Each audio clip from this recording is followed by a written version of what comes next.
Hello, welcome. How are you today? Good morning and welcome to a new class, a new English class.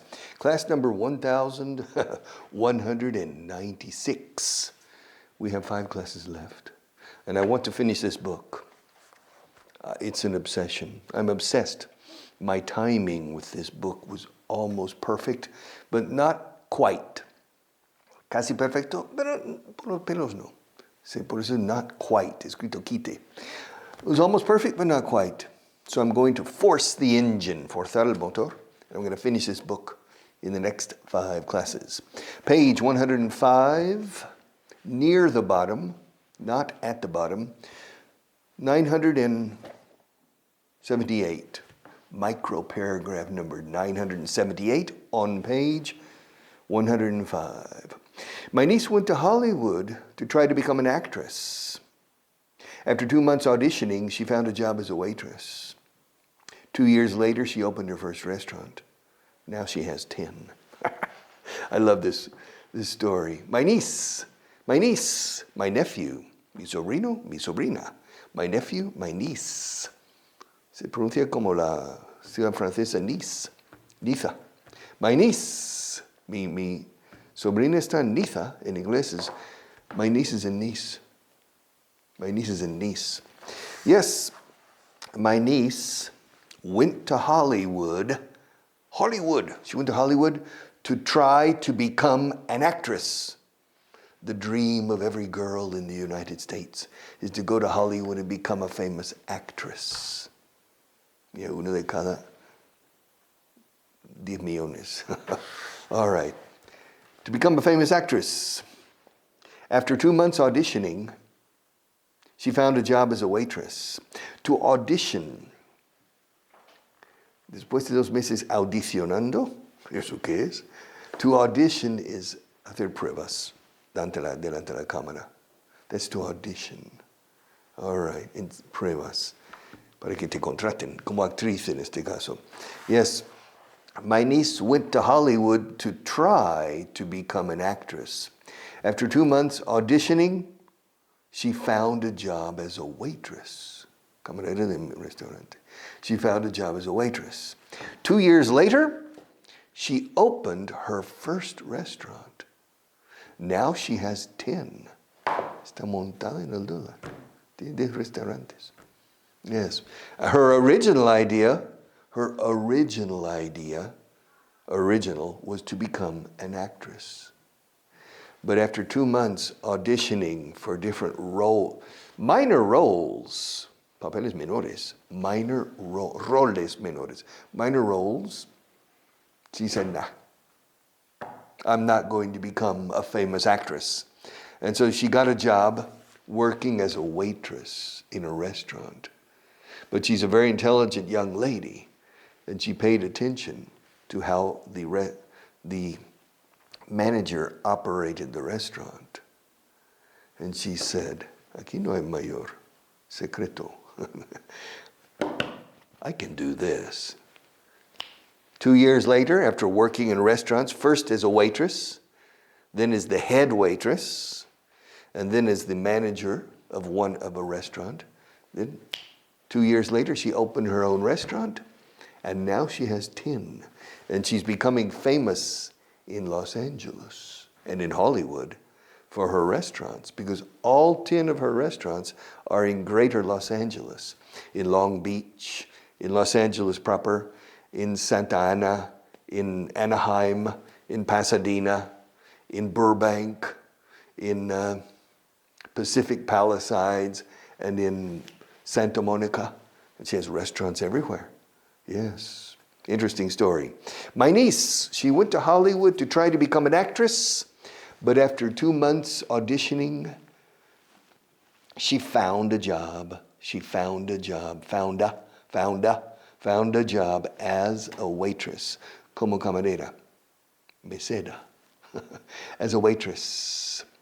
2 years later, she opened her own restaurant. Now she has 10. All right.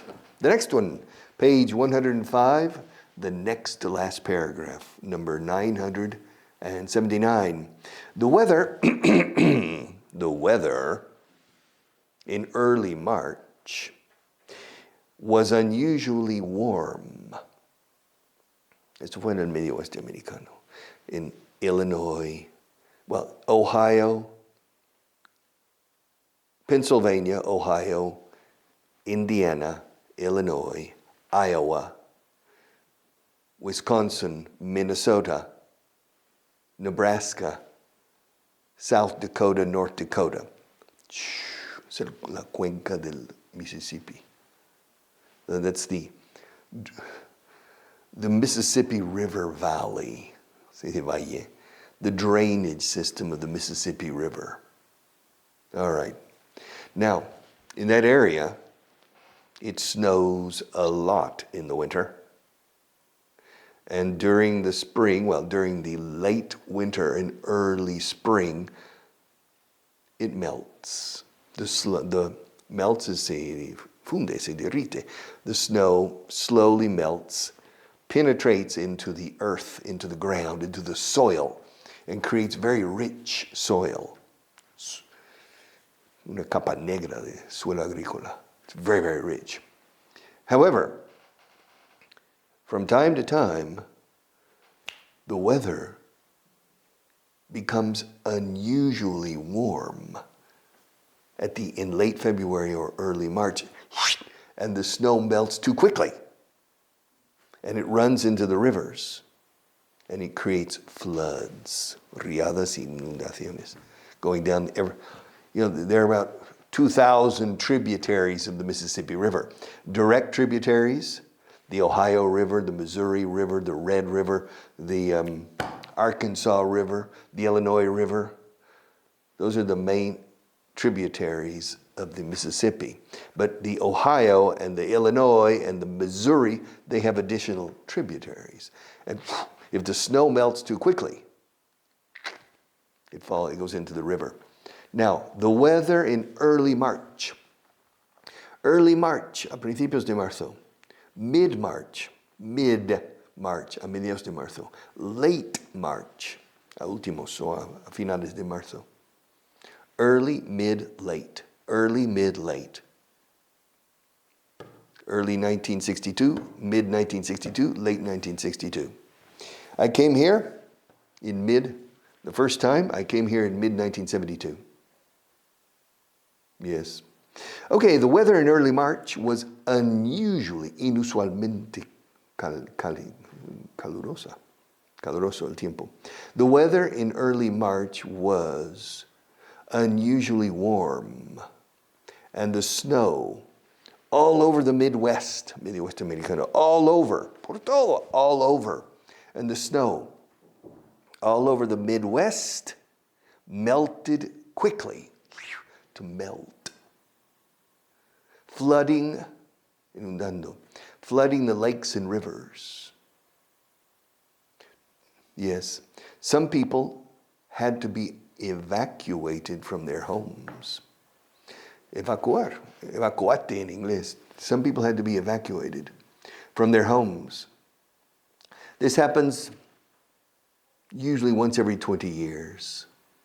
In the United States, in the Mississippi River Valley, every 20 years. It's impossible to stop it.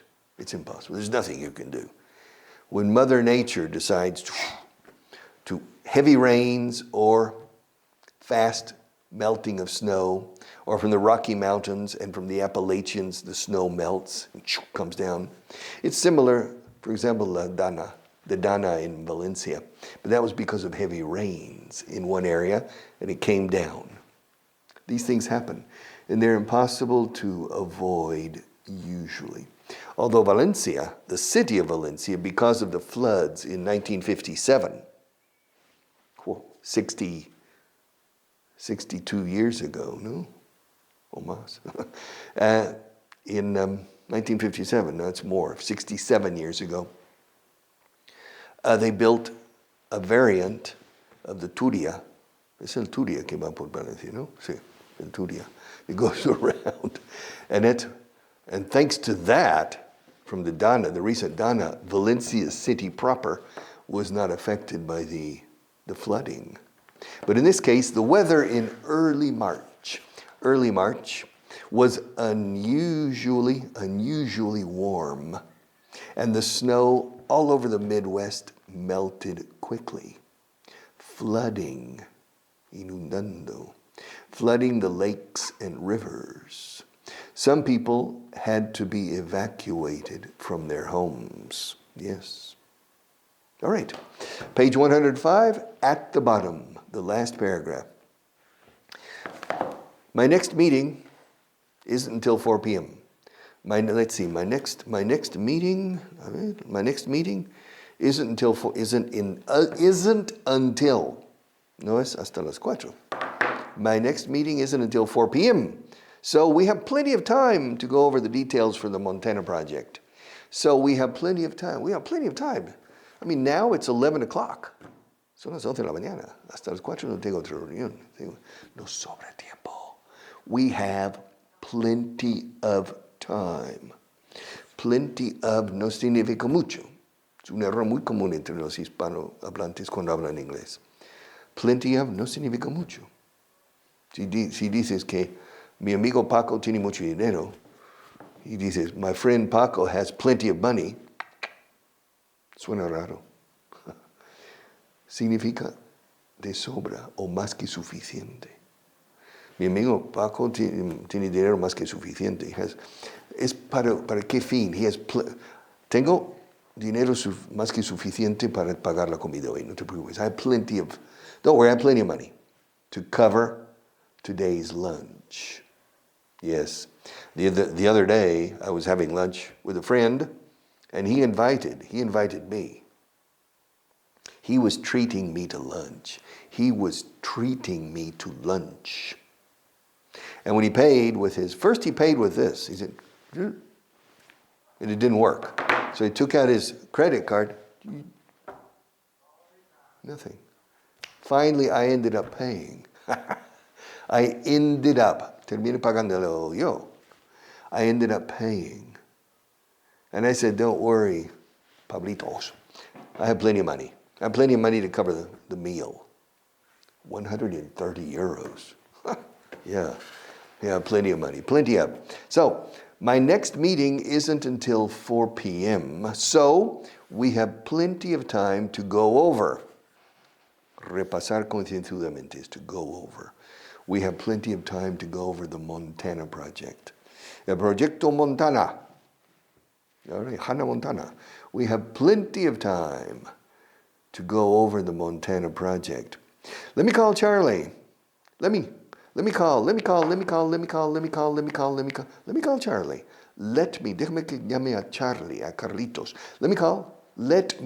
Nos comemos siempre la T de let cuando es me después. Let me call Charlie and see if he can join us.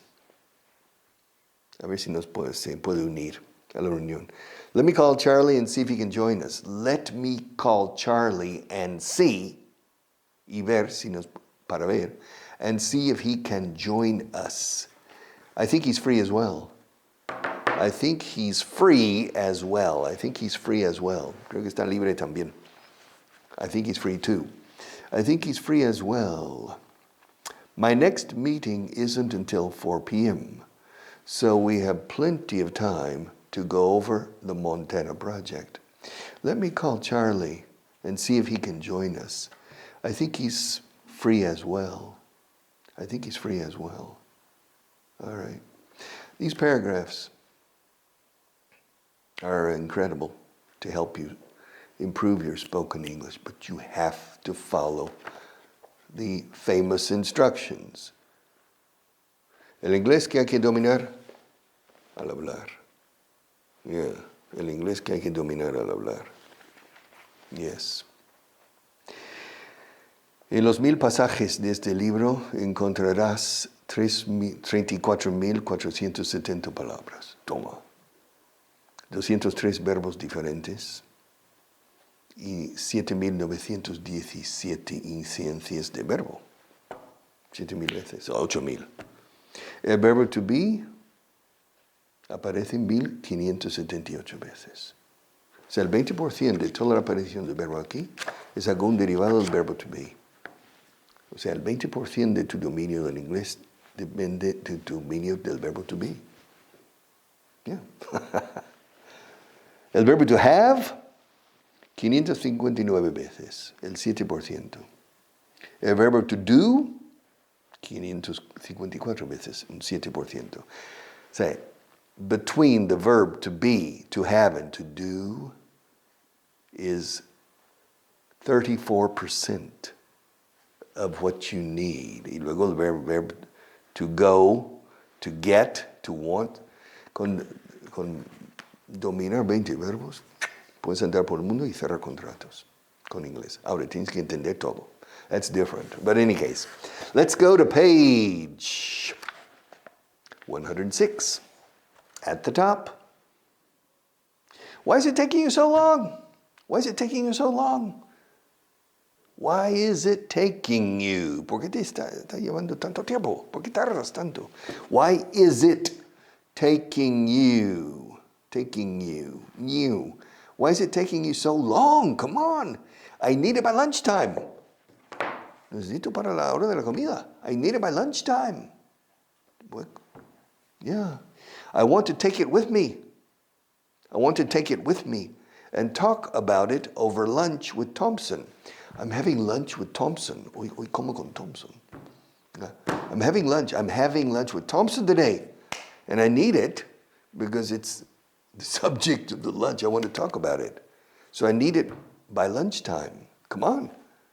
Why is it taking you so long? Why is it taking you so long?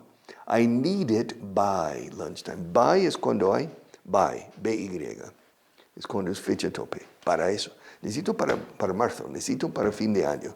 Necesito para la hora de comer. I need it by the end of the year. I need it by tomorrow. I need it by lunchtime. I need it by the end of the working day. I need it by tomorrow morning. Y sobre decir como más tarde, at the latest, si dices by, sobre at the latest, se entiende, está implícito, como más tarde, cuando dices by. I need it by lunchtime. Why is it taking you so long? I need it by lunchtime.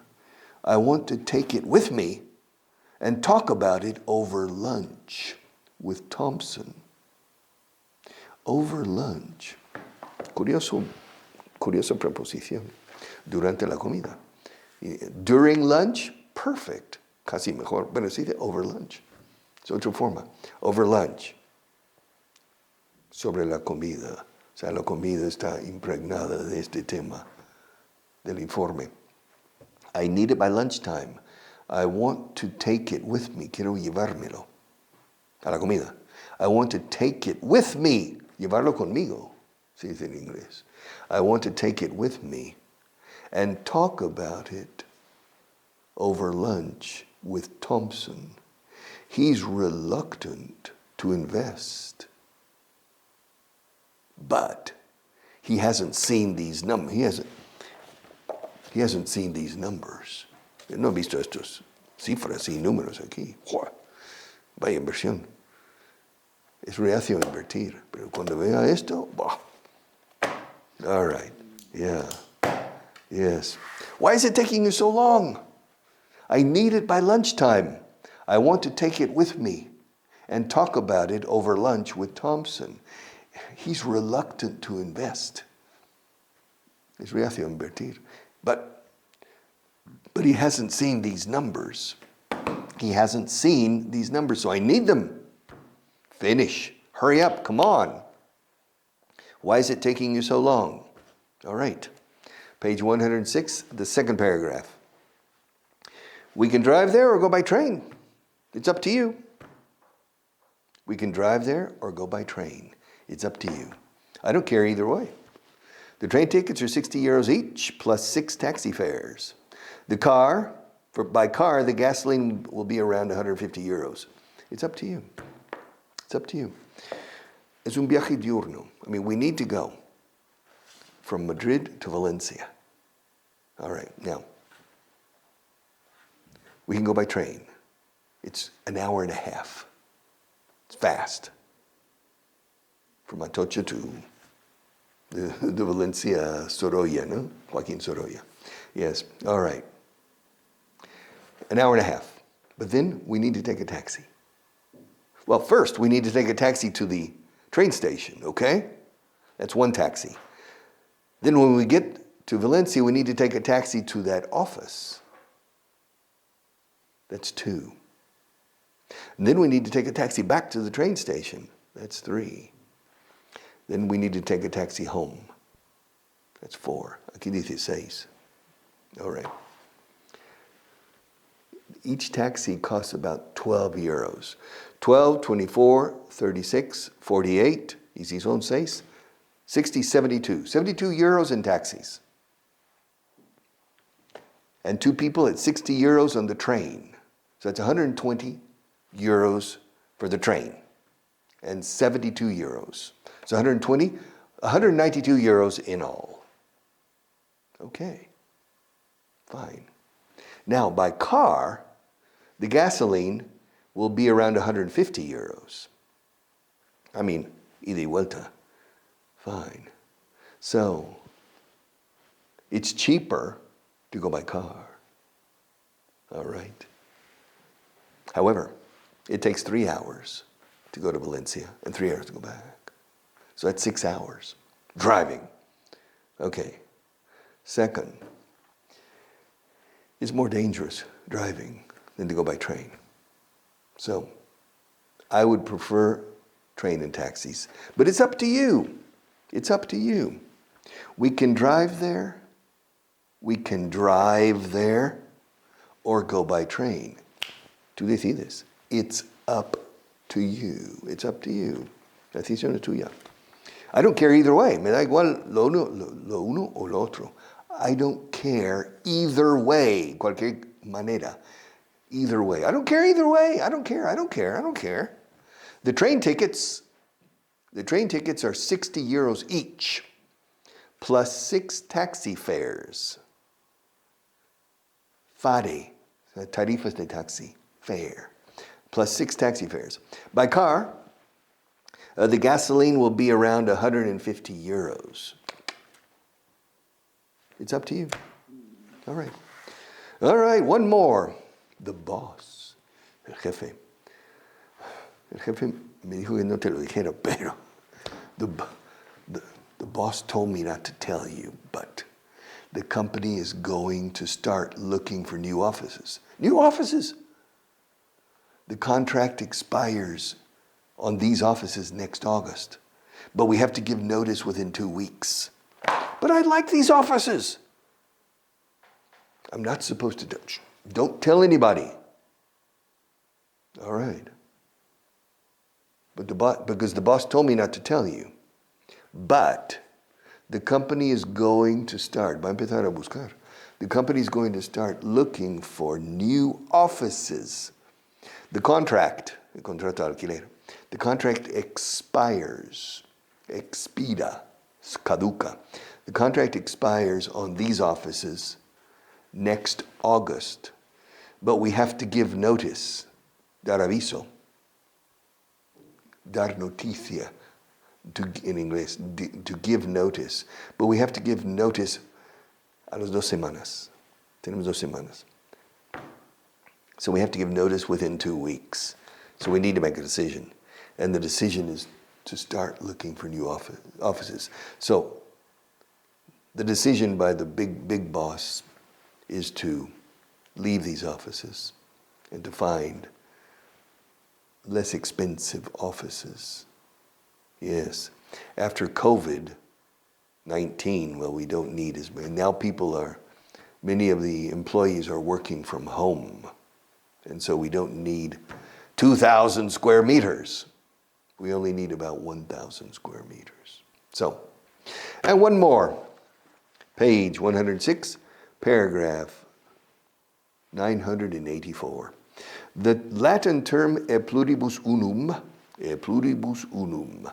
the Latin term e pluribus unum means one out of many or one from many.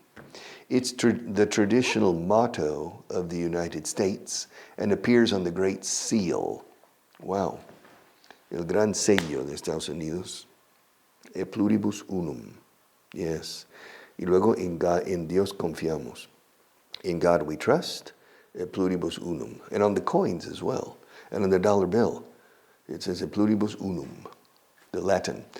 That means uno de muchos. And it's the traditional motto. Es el lema tradicional de Estados Unidos, et pluribus unum. All right. It's the traditional motto. Cuando conocí la palabra en inglés, en español, mote como apodo, pensé, anda, no, a lo mejor es de la misma raíz que motto, que es lema, the motto. So, the Latin term pluribus unum means one out of many or one from many.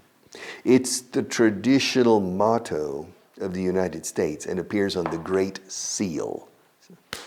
Gran sello. The Great Seal. See you tomorrow.